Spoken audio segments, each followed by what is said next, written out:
تو 3 انعامات اللہ تعالیٰ نے اپنے حبیب صلی اللہ علیہ وسلم پہ کیے، جو اصل ٹاپک کی طرف دوبارہ ہم آ جاتے ہیں۔ پہلا انعام، آپ یتیم تھے، اللہ نے آپ کو ٹھکانہ دیا۔ دوسرا انعام، آپ علم نہیں تھا آپ کے پاس حلال و حرام کا، اللہ نے آپ کو شریعت کا علم دیا۔ تیسرا، آپ غریب تھے، اللہ نے آپ کو غنی کر دیا۔ یہاں بھی ایک ٹیکنیکل پوائنٹ، پھر قیام تام کی طرف چلتے ہیں تو ذرا علمی باتیں ہیں نا بیچ میں آ جائیں۔ دیکھو، غنی کیا ہے اللہ نے، غنی کا مطلب کیا ہوتا ہے؟ ایسا انتظام کر دینا کہ آپ دوسروں کے محتاج نہ رہیں۔ آج ہمارے ہاں فقیروں کو بھیک دے دے کے اور بگاڑ دیتے ہیں، فقیروں کو بھیک دے دے کے۔ آپ تحقیق کرو کسی فقیر کے بارے میں، مستحق ہے نا، اس کو اسٹیبل کر دو۔ اور اگر آپ کو یہ اندازہ ہو جائے یہ کمبخت اسٹیبل ہونا ہی نہیں چاہتا ہے، اس کو لت پڑ گئی ہے، پھر مت دو اس کو۔ میرا بہت تجربہ ہوا ہے، کوئی نوجوان آیا بھیک مانگ رہا ہے، میں نے کہا کوئی بات نہیں، آپ کو کتنے پیسے چاہیے؟ جی 500 روپے چاہیے۔ میں نے کہا ہماری مسجد میں فرنٹ ایریا ذرا خراب ہوا ہوا ہے، اس کو تھوڑا صفائی کر دو، میں آپ کو 500 روپے دے دوں گا۔ ایسا غائب ہوا مارکیٹ سے شارٹ۔ اس کا مطلب یہ پروفیشنل بھکاری ہے، اس کو آپ 500 روپے دے کے غنی کر دو گے۔ اور زیادہ غنی کی ڈیفینیشن سمجھ میں آئی؟ مالدار ہونا نہیں ہے، غنی مستغنی سے نکلا ہے، بے پرواہ، کسی کی ضرورت نہیں ہے۔ ہمارے نبی غنی کرتے تھے لوگوں کو اور غنی بننے کی ترغیب دیتے تھے۔ مشہور واقعہ ہے نا، ایک شخص بھیک مانگنے کے لیے آیا، آپ صلی اللہ علیہ وسلم نے اس کو حکم دیا کہ گھر میں جو کچھ ہے لے کر آؤ۔ وہ برتن لے کر آیا، اس کو آپ نے بیچا، نیلام کیا، کلہاڑا دیا، کہا جنگلوں سے لکڑیاں کاٹ کے لاؤ بیچو۔ وہ لائے، 1 درہم کے 2 درہم، 2 کے 4 درہم ہو گئے۔ تو یہ نبی نے ان کو بھیک نہیں دی بلکہ ان کو کیا کر دیا؟ غنی کر دیا آپ صلی اللہ علیہ وسلم۔ تو معاشرے میں ایسے لوگوں کو تلاش کیا کریں جو اسٹیبل نہیں ہیں، اور ان کو پراپر غنی کرنے کی کوشش کریں۔ بھیک دے دے کے نوجوانوں کو بگاڑیں مت، وہ سٹے لگا، جب محنت کر کے پیسہ کمائے گا تو سٹوں پہ ضائع نہیں کرے گا، گٹکوں پہ ضائع نہیں کرے گا وہ۔ تو میں یہ عرض کر رہا تھا، اللہ نے اپنے حبیب صلی اللہ علیہ وسلم پہ 3 انعامات بتائے۔ یتیم تھے، ٹھکانہ دیا، غریب تھے، غنی کر دیا، اور علم نہیں تھا، اللہ نے آپ کو کیا دیا؟ علم۔ اللہ نے یہ 3 بڑے بڑے انعامات بیان کر کے اللہ نے نبی صلی اللہ علیہ وسلم کو حکم دیا کہ ان تینوں انعامات کا آپ شکر ادا کریں۔ ان تینوں انعامات کا آپ کیا کریں؟ شکر ادا۔ کیسے؟ ہم جب شکر ادا کرنا چاہتے ہیں ہم کیا کہتے ہیں؟ اللہ تیرا شکر۔ ہم سمجھتے ہیں شکر ادا ہو گیا۔ اللہ ہم پر کوئی انعام کرے ہم کہتے ہیں اللہ کا بڑا فضل ہے، ہم سمجھتے ہیں اس کا شکر ادا بولو ہو گیا۔ آواز تو سب کو صحیح آ رہی ہے نا؟ اتنا کافی نہیں ہے، یہ بھی ضروری ہے کہ منہ سے بول دیں کہ اللہ کا شکر ہے، لیکن اتنا کافی نہیں۔ اگر اتنا کافی ہوتا تو اللہ اپنے حبیب پر 3 انعام کر کے کہتا کہ اے نبی آپ شکر ادا کر دیں، زبان سے کیا کہہ دیں؟ الحمدللہ۔ نا نا نا، قرآن نے کہا آپ یتیم تھے، ہم نے آپ کو کی کفالت کا انتظام کیا، لہذا فَأَمَّا الْيَتِيمَ فَلَا تَقْهَرْ، اب کسی یتیم کو آپ کو دھکے دینے کی اجازت نہیں ہے، آپ کو یتیموں کی کفالت کرنی پڑے گی۔ سمجھ میں آ رہی ہے کہ نہیں آ رہی ہے؟ نعمت کا شکر یہ ہے کہ جو اللہ نے آپ پر انعام کیا وہی انعام آپ آگے پارسل کر دو۔ سمجھ رہے ہو؟ اس کی قدر کرو کہ میں یتیم تھا، اللہ انتظام نہ کرتا تو میرا کیا حال ہوتا۔ لہذا معاشرے میں اگر میرے رشتہ داروں میں کوئی یتیم ہوتا ہے تو میں نے بھی اس کے ساتھ احسان کرنا ہے۔ دوسرا، اللہ نے آپ کو شریعت سے بے خبر پایا، باخبر کر دیا، اس کا حکم دیا اما بنعمت ربک فحدث، رب نے جو آپ پر نعمتیں کی ہیں، علم کی نعمت خاص طور پر، اس کو آگے آپ نے بیان کرنا ہے۔ جو علم اللہ نے آپ کو دیا ہے اسے لوگوں میں تقسیم کرنا ہے۔ علم کی نعمت کیا ہے کہ اس میں بخل نہ کرے انسان، چاہے وہ دین کا علم ہو یا دنیا کا علم ہو۔ آج کسی سے اس کے بارے میں اس کے پاس کوئی نالج ہو، آپ لینے کے لیے چلے جائیں، بعض لوگ سخی ہوتے ہیں، بعض گھنٹہ لگا دو کہ وہ آپ کو نالج نہیں دیں گے، اس کو یہ ڈر ہوتا ہے کہ یہ بھی نہ سیکھ جائے کہیں۔ تیسرا انعام اللہ نے کیا کیا؟ آپ مسکین تھے، غریب تھے، اللہ نے غنی کر دیا. لہذا وَأَمَّا السَّائِلَ فَلَا تَنْهَرْ، کوئی مانگنے کے لیے آئے تو اس کو دھتکارنا نہیں ہے. اس سے ہمیں کیا پتہ چلتا ہے بھائی، اس آیت سے، کہ اللہ ہم سے یہ چاہتے ہیں کہ جس نوعیت کا اللہ نے ہم پر احسان کیا، ہم اسی نوعیت کا احسان مخلوق پہ کرنا شروع کر دیں. سمجھ میں آ رہی ہے بات کہ نہیں آ رہی ہے؟ جس نوعیت کا اللہ نے احسان کیا. اور یہ بات قرآن میں دوسری جگہ بھی ہے. قارون کے بارے میں موسیٰ علیہ السلام نے قارون سے کہا احسن کما احسن اللہ الیک، تجھے اللہ نے بے تحاشا دولت دی ہے، اتنی دولت کہ لتنوء بالعصبۃ اولی القوہ، ایک بہت بڑی جماعت اونٹوں پہ چابیاں لے کے چلا کرتی تھی خزانوں کی، اتنی زیادہ دولت دی ہے. تو جب تجھے اللہ نے اتنی دولت دی کہ تجھ پر احسان کیا ہے، تو تو بھی اللہ کی مخلوق پر احسان کر.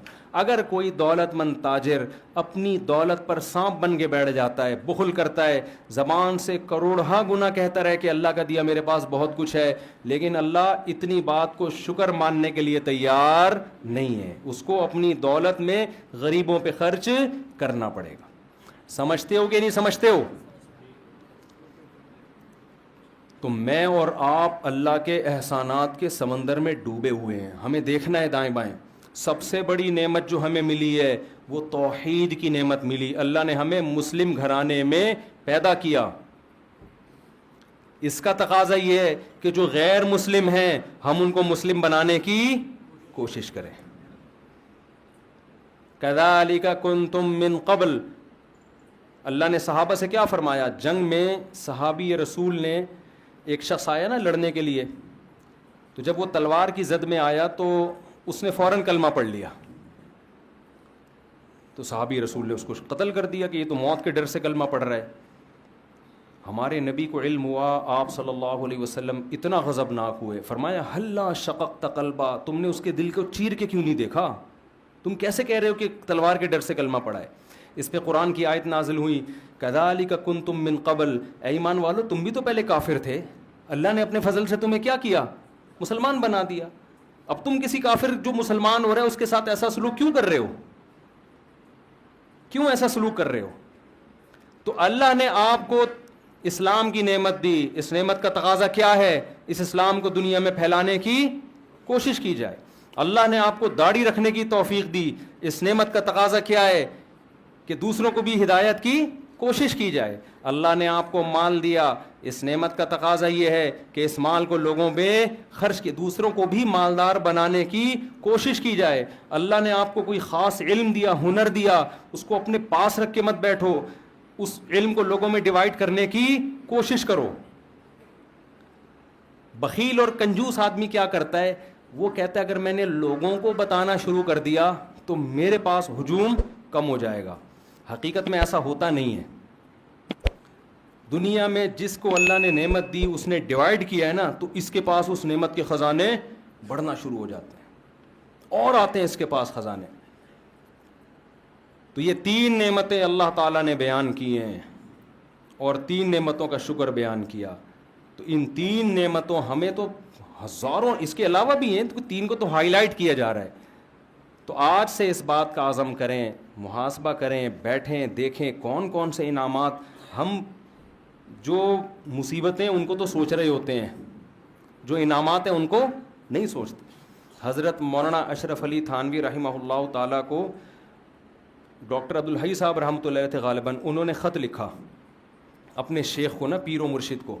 خط کیا لکھا کہ حضرت یہ پریشانی ہے، یہ ڈاکٹر عبدالحی صاحب کا واقعہ ہے نا، پریشانی ہے، یہ پریشانی ہے، یہ پریشانی، آپ دعا فرمائیں دعا فرمائیں، یہ پریشانی یہ پریشانی.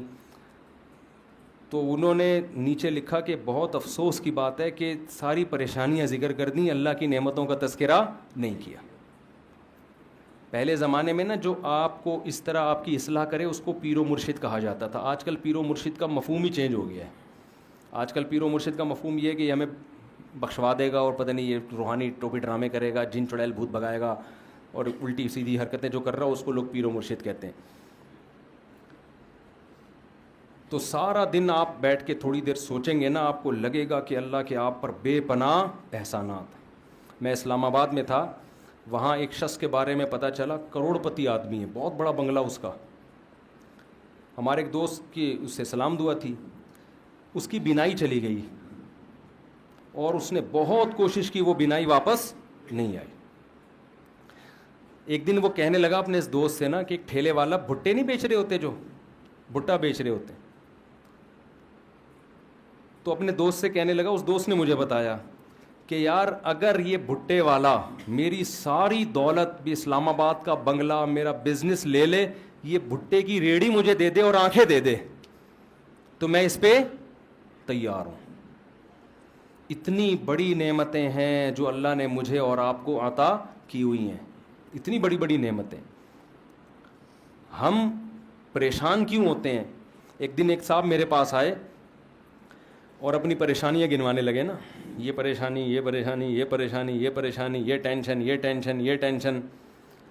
میں نے اس کو کہا، میں نے کہا یار جو ٹینشنیں آپ بیان کر رہے ہو نا، جس سے آپ موٹیویشن لینے کے لیے آئے ہو، اس کے پاس یہ والی ٹینشن اس سے ڈبل ہے۔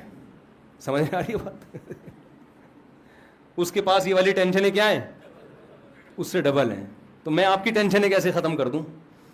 میں نے کہا آپ کے ساتھ مسئلہ ٹینشنوں کا نہیں ہے، آپ کے ساتھ مسئلہ یہ ہے کہ آپ نے اس دنیا کو مسافر خانہ نہیں سمجھا، جو نعمتیں ہیں وہ دیکھ نہیں رہے، جو چیزیں نہیں ہیں ان کو ٹینشن سمجھ رہے ہو۔ اور دنیا میں کوئی آدمی ایسا ہے کہ اس کی ساری خواہشات پوری ہو جائیں؟ بولو نا، دنیا میں کوئی ہو نہیں سکتا۔ وجہ کیا ہے؟ ام للانسان ما تمنا، قرآن کہتے کیا انسان یہ سمجھتے ہے جو تمنا کرے گا مل جائے گا؟ یہ تو ممکن نہیں ہے۔ یہاں ہم نے یہ دیکھنا کیا کیا ملا ہوا ہے، یہ نہیں دیکھنا کیا کیا نہیں ملا ہوا۔ لوگ یہ دیکھ رہے ہوتے ہیں، وہ ڈیفینس میں رہتا ہے، میں ناظم آباد میں رہتا ہوں، وہ بھائی تو یہ دیکھ، تو ناظم آباد میں رہ رہا ہے، وہ گندے نالے کے پل پہ رہ رہا ہے وہ بندہ فلاں، اور جو گندے نالے پہ رہتا ہے وہ دیکھے یار گندے نالے پہ گھر تو ملا ہوا ہے، اگلا تو فٹ پاتھ پہ سو رہا ہے۔ جو فٹ پاتھ پہ سو رہا ہے وہ کہے کہ یار میں سو تو رہا ہوں نا۔ بہت سے لوگ 1000 گز کے بنگلوں میں گدے پہ نیند نہیں آ رہی، وہ کہہ رہے ہیں فٹ پاتھ کی نیند اچھی ہے اس گدے سے جس پہ نیند نہیں آئے کم وقت کو۔ تو جب تک آپ اس دنیا کو مسافر خانہ نہیں سمجھتے اور آپ یہ نہیں سمجھتے کہ یہ میری، دیکھو رسول اللہ صلی اللہ علیہ وسلم نے فرمایا جس کو 2 ٹائم پیٹ بھر کے کھانا مل گیا اور سر چھپانے کی جگہ مل گئی، جسم کسی بڑی بیماری سے محفوظ ہو گیا، اللہ نے ساری دنیا کی دولت سمیٹ کے اس کو دے دی ہے۔ اب حدیث کا مفہوم کیا ہے؟ مطلب یہ نبی کے الفاظ نہیں، میں مفہوم سمجھا رہا ہوں۔ اب اگر یہ کہتا ہے نا میرے بھی ٹینشن، یہ اس کی اپنی بنائی ہوئی ٹینشن ہے، یہ اللہ کی طرف سے نہیں ہے، یہ تو ہوس ہے بھائی، ہوس کا تو دنیا میں کوئی علاج نہیں ہے۔ کتنے لوگ آتے ہیں میں بے روزگار ہوں، ٹینشن ہے، میں کہتا ہے تیرے کو صبح ناشتہ مل رہا ہے؟ ناشتہ تو مل رہا ہے۔ دوپہر کھانا مل رہا ہے؟ ہاں مل رہا ہے۔ رات کا کھانا مل رہا ہے؟ ہاں مل رہا ہے۔ سونے کی جگہ ہے؟ کہہ رہے ہیں ہاں ہے۔ کہہ رہے ابا کی صلواتیں بہت سننے کو ملتی ہیں، بس یہ ٹینشن ہے۔ تو میں نے کہا 2-4 ٹینشنیں تو ہونی چاہیے نا زندگی میں، یہ والی ٹینشن بھی ختم ہو جائے پھر تو اور جنت میں چلا گیا نا۔ تو ایک ٹینشن برداشت کر لے، فری پھوکٹ کا تجھے پراٹھے مل رہے ہیں صبح کے، فری پھوکٹ کا تجھے ابا کے خرچے پہ کیا مل رہا ہے، بھلے صلواتیں سن کے مل رہے۔ بھیکاری کو آپ 2 روٹی 2 گالیاں دے کے، وہ کہے گا 2 اور دے دے، 4 گالیاں اور لگا دے ساتھ میں، کیونکہ بھیکاری کو اندازہ ہے کہ 2 پراٹھوں کی کیا، میرے منہ سے روٹی نکلتی نہیں ہے، لفظ نکلتا ہے، پراٹھا ہی نکلتا ہے، پتہ نہیں کیوں۔ کیونکہ جب بھی باہر دنیا میں ٹریولنگ ہوتی ہے نا سب کچھ ملتا ہے، کراچی کے ہوٹل کے پراٹھے نہیں ملتے۔ ابھی میں سعودی عرب سے آیا ہوں کل، نہیں مزہ آیا یار، پراٹھے نہیں تھے، تو اس لیے میرے منہ سے روٹی کا لفظ نکلتا ہی نہیں ہے۔ تو بھیکاری کو آپ جس کے پاس کچھ بھی نہیں ہے، آپ اس کو موٹی موٹی گالیاں دے کے 2 پراٹھے پکڑا دو، غصہ کرے گا وہ؟ پھر بھی شکریہ ادا کرے گا، اس لیے کہ وہ اپنے آپ کو اس کا بھی مستحق نہیں سمجھتا۔ اور جو گھر میں بیٹا ہوتا ہے نا کروڑ پتی باپ کا، وہ سمجھتا ہے سارا میرا ہے، میں اس کا مستحق ہوں، مجھے یہ بھی چاہیے، مجھے یہ بھی چاہیے۔ او بھائی تو سمجھ کہ میں مسافر خانہ ہے، اللہ نے مجھے بڑے باپ کے گھر میں پیدا کر دیا، یہ میرا احسان نہیں، کس کا احسان ہے؟ اللہ کا احسان ہے۔ جو مل رہا ہے گریوی میں کھاؤ، اس پہ اگر ابا صلواتیں سنا کے، ابا پھر بھی مجھے اپنا بیٹا ہی سمجھ رہا ہے، کوئی بات نہیں ابا 2 گالیاں اور، لیکن رات کو گھر سے نہیں نکالنا مجھے، آپ سمجھ رہے ہیں نا؟ سنا کرو ابا کی گالیاں، اس پہ ثواب ملتا ہے، خدا کی قسم برداشت پہ ثواب ملتا ہے، باپ کی پیشانی پر محبت سے دیکھنے پر حج عمرے کا ثواب ملتا ہے۔ تو ایسے ہی تھوڑی مل جاتا ہے یہ. تو جب آپ اپنے آپ کو یہ سمجھو گے میں ان چیزوں کا مستحق ہوں ہی نہیں, تو جتنا ملے گا اس پہ کیا ہوگا, شکر ادا ہوگا. بھائی ہم تو اس کے بھی مستحق نہیں تھے, اللہ نے ہمیں یہ بھی دے دیا, یہ بھی دے دیا, یہ بھی دے دیا. تو ہم تو یہ چیز بتاتے ہیں لوگوں کو کہ بھائی وہ اکثر ایک میں واقعہ سناتا ہوں, بس یہ واقعہ بیان کر کے اپنی بات کو ختم کرتا ہوں. ایک نجومی کے پاس ایک آدمی گیا اور اپنی ہاتھ دکھائی, نجومیوں کو آتا واتا کچھ نہیں ہے لیکن ویسے ہی لوگ چلے جاتے ہیں. تو نجومی نے ہاتھ دیکھ کے کہا کہ بھائی 10 سال تک, وہ غریب آدمی تھا, نجومی نے کہا 10 سال تک تم غریب کے غریب ہی رہو گے. یہ بڑا خوش ہو گیا کہ 10 سال بعد کیا ہوگا, بھارے نیارے ہو جائیں گے. اس نے کہا 10 سال تک غربت کی پریشانی تمہیں اور رہے گی. یہ خوش ہو گیا, چلو 10 سال کے بعد. اس نے کہا پھر کیا ہوگا, اس نے کہا پھر تمہیں عادت ہو جائے گی. پھر کیا ہو جائے گی, عادت ہو جائے گی. تو میں بے روزگاروں سے کہتا ہوں روزگار تلاش کرو, نہیں مل رہا اسی کو انجوائے کرو. آپ بے روزگاری کا جو مزہ ہے وہ روزگار میں نہیں ہے, حقیقت ہے, اس سے برداشت پیدا ہوتی ہے انسان کے اندر. تلاش کرو روزگار, سست بن کے نہ بیٹھ جاؤ. جب کوئی پریشانی آئے, دنیا کیا ہے, مسافر خانہ, فنا ہونے کی. یہاں بڑے بڑے خوشحال لوگ آئے, وہ چلی گئی 96 سال میں یار, ہیں بھائی 96 توپوں کی, 96 میں گئی 98 میں گئی ہے, 96 سال میں 96 توپوں کی سلامی دی گئی ہے اس کو. اب فرض کر لو میں اور آپ, اگر ہم تو برطانیہ کے ویزے کے لیے ترس رہے ہوتے ہیں نا, مل جائے تو بڑے خوش. اس کو ویزا نہیں ملا, برطانیوں کی ماں تھی وہ, برطانیوں کا باپ تھا وہ. ہمیں اگر برطانیہ کا باپ بنا دیا جاتا تو 96 سال کے بعد بھی ہمارا وہی حشر ہونا تھا جو ملکہ برطانیہ کا ہوا ہے. تو یار نتیجہ تو سب کا ایک ہی جیسا ہے نا, پائپ کے منہ میں بیٹھو یا پائپ تمہارے منہ میں ہو, رزلٹ ایک ہی ہے. جب رزلٹ وہی نکل رہے ہیں بھائی اس کا, تو کیا ہے یار, جس نے زیادہ سموسے کھا لیے, جس نے 2 پراٹھے کھا لیے, جس نے نہیں کھایا, جو روزگار ہے, جو بے روزگار ہے, تھوڑے دنوں کی کہانی ہے, رزلٹ کیا ہونے والا ہے, ایک جیسا. قبرستان جایا کرو, ڈیفنس کے تو خاص طور پہ جایا کرو قبرستان, بڑے بڑے لوگ یہاں نیچے دفن ہوتے ہیں, تو جا کے دیکھا کرو یار یہ فلاں کا بنگلہ, یہ فلاں کا بنگلہ. ابھی ایک دفعہ میں جب گلشن اقبال میں رہتا تھا نا پہلے, تو میں گھر تلاش کر رہا تھا گلشن اقبال میں, تو کسی نے مجھے کہا یہاں بڑا وی آئی پی سا قبرستان ہے. میں نے کہا یار قبر میں جانے کے بعد نہیں پتہ چلتا کہ وی آئی پی ہے یا اورنگی ٹاؤن کا قبرستان ہو, گندے نالے کا قبرستان ہو, یا ڈیفنس کا. اندر سے سارے کیا ہوتے ہیں, جتنے کیڑے ایک غریب رکشے والے کی لاش پہ ہوتے ہیں اتنے ہی میرے بھائی معذرت کے ساتھ ڈیفنس والوں کی لاش پہ بھی اتنے ہی کیڑے ہوں گے. تو یہ ڈیفنس آپ لوگ رہتے ہو نا, یہ زیادہ 2 ٹکے کی خدا کی قسم رہو آپ, ایسا نہ چھوڑ کے آپ گندے نالے چلے جاؤ, یہ مطلب نہیں ہے. کیونکہ وہاں جاؤ گے تو جلدی قبرستان جانے کا چانس ہوگا, وہاں ڈینگی وینگی نالوں میں بہت پھیلا ہوا ہے آج کل. تو لیکن حقیقت یہ ہے کہ 2 ٹکے کی ویلیو, ان چیزوں سے دل لگانے کی بالکل کوشش مت کرو.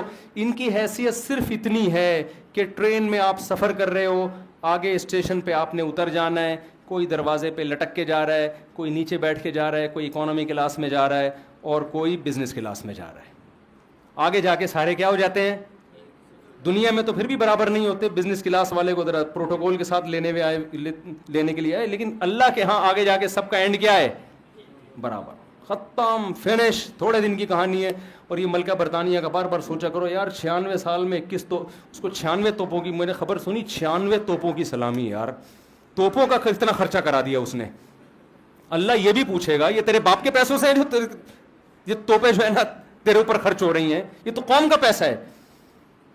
اللہ پوچھے, اللہ تو ایک ایک چیز کا حساب لے گا کہ 96 تو 1 مہینہ تک تو رہی ہے. کتنے دن جنازہ دفنایا گیا, کتنے دن بعد ہیں پتہ نہیں, 18 دن تک اتنے پھول, اتنے پروٹوکول, اتنے یہ سارا خرچہ ہوا ہے. یہ قبر میں نکلے گا خرچہ. اللہ پوچھے گا انسانوں, ہم وصیت کرتے ہیں ہمیں ایسا پروٹوکول, اول تو ہم کو یہ اتنی بڑی چیز نہیں ہے, اگر بن بھی گئے نہیں بھائی ہمیں نہیں چاہیے. ہمیں حضرت ابو بکر نے کیا وصیت کی تھی, نیا کفن بھی مت دینا. حضرت ابو بکر کی ویلیو تو بہت بڑی تھی نا, لاکھوں مربع میل کے حکمران تھے. عمر پہ حکومت کی ابو بکر نے, جن کے ماتحت عمر اور ابو ہریرہ اور ابن مسعود جیسے لوگوں, کتنا بڑا حکمران ہوگا. وصیت کر رہے, میں جب مر جاؤں تو مجھے پرانے کپڑوں میں دفنانا, نیا کفن مجھے مت دینا. نئے کپڑے زندہ لوگوں کے لیے ہیں, جانے والوں کے لیے نئے کپڑے نہیں ہوتے. وہ سمجھتے تھے بھائی یہ مسافر خانہ ہے. تو غیر مسلموں کی چیزوں سے متاثر مت ہو خدا کا واسطہ. ملکہ برطانیہ سے ہمیں کوئی وہ نہیں ہے, کوئی چڑ نہیں ہے, کوئی میرا کلپ بنا دے ملکہ برطانیہ کے خلاف, وہ تو سب کے ساتھ ایسا ہی ہوتا ہے, وہاں جی پروٹوکول ملتا ہے. لیکن میں تو آپ کو اسلام اور غیر اسلام کا فرق بتا رہا ہوں. ملکہ برطانیہ اور اسلام کا فرق نہیں بتا رہا آپ کو, ہماری ملکہ اور ان کی ملکہ کا فرق نہیں. ہمارے ہاں تو ملکائیں جاتی ہیں تو وہ دفنانے کے لیے چیز, ہماری ملکہ تو بے نظیر بھٹو تھی نا. ہمارے ہاں تو ملکہ جاتے ہیں الگ اسٹائل سے ہیں. کوئی بم دھماکے میں جا رہا ہے اس کو کیا پروٹوکول, ضیاء الحق گیا وہ بوٹی بیچارے کی وہ شہادت کے بعد کچھ 2-4 چیزیں ملی ہیں, تو ہم تو ویسے ایسا پروٹوکول دے ہی نہیں سکتے. ہمارے یہاں نیچرل طریقے سے نہیں جاتے لوگ, ٹھیک ہے نا. ہمارے یہاں نیچرل سسٹم ہی نہیں ہے بڑے لوگوں کے جانے کا دنیا سے. ہمارے یہاں کوئی دھماکہ ہوتا ہے وہ چلے گئے جی, اخبار میں آ گئے جی انتقال ہو گیا, کیسے ہوا یہ زیادہ ڈیٹیل میں جاتے ہی نہیں ہماری قوم. تو دنیا کو مسافر خانہ جب انسان سمجھتا ہے تو مال کی محبت اس میں کم ہوتی ہے. پھر اللہ کے شکر کرنے کا پھر شکر کرنے کا جذبہ پیدا ہوتا ہے. مجھے اللہ نے یہ بھی دیا, مجھے اللہ نے یہ بھی دیا, مجھے اللہ نے یہ بھی دیا, تو پھر خرچ کرے گا نا. پھر نبی پر اللہ نے احسانات گنوائے تو نبی نے بھی اس کا شکر ادا کیا, تو اللہ ہم پر بھی احسانات گنواتا ہے. اور اگر ہم یہی بیٹھے رہے ہم پر احسانات کیا ہے, میرے لیے تو یہ ٹینشن ہے, میرے لیے تو یہ ٹینشن ہے, تو شکر کے خاک ادا کرے گا بھائی. شکر وہی ادا کرتا ہے جو مانتا ہے کہ اللہ کے مجھ پر احسانات ہیں. اور مانتا وہ ہے جو دنیا کو مسافر خانہ سمجھتا ہے, جو یہ سمجھتا ہے کہ میری نیڈ یہ نہیں ہے, میری ضرورتیں یہ نہیں ہیں, مجھے میری ضرورتوں سے بہت زیادہ دے دیے. اللہ تعالی ہم سب کو سمجھنے کی, عمل کی توفیق عطا فرمائے.